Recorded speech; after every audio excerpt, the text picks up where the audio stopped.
make my chili verde in the Instant Pot, but you can do this just on a regular pot on the stove. I start with onions and garlic. To that, I add some Anaheim peppers. You could also use poblano peppers here, but I really like Anaheim and they're always available where I live. I put in 3 large Anaheim peppers and then some jalapeno, a whole jalapeno. I actually seeded this one, but if you like it really spicy, you can leave the seeds in. Mix that around, give that a good season with some salt. I just have a little bit of vegetable oil on the bottom there to saute these before I pressure cook it. Then you add in a bunch of tomatillos. These are also always available where I live, but if you can't find them fresh, you can also use a can. Just drain the liquid off.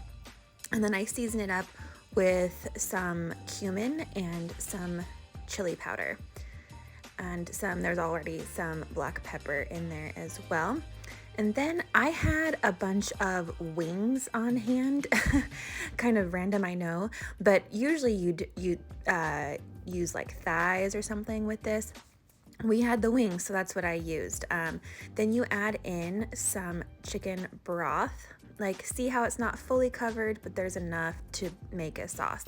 And then you cover it, and I pressure cooked it for 20 minutes.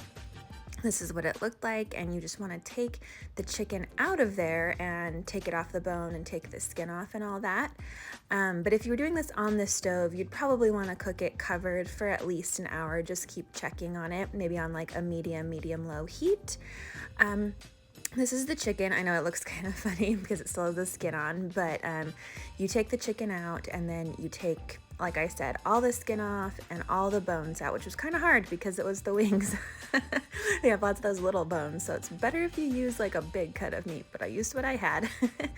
There's what it looks like when it's all shredded up.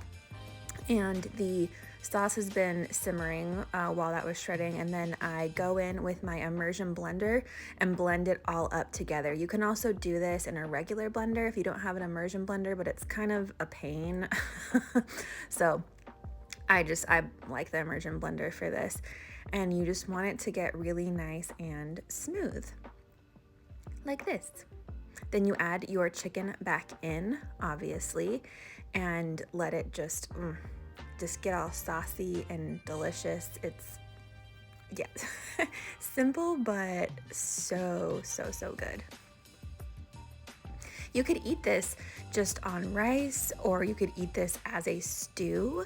I ate this the next day as a stew with like some avocado on top, but for this video, I'm going to be making the air fryer chimichanga. Chimichanga? So these are some roasted potatoes and some zucchini, peppers, and onions that I've sauteed, along with some homemade beans that I smashed and some shredded cheese.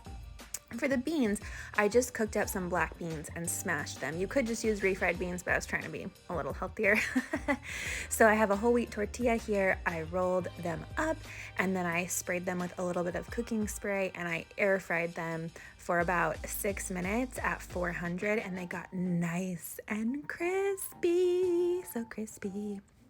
So then you take your chili verde and you top with it. You also could put some of the meat from the chili verde inside, but I like to just top with it, just go crazy with it. I serve it with a lime wedge, some radishes, sour cream, and some black olives, but you could also put cilantro or green onions on here. It's really good and super crunchy, satisfying, delicious.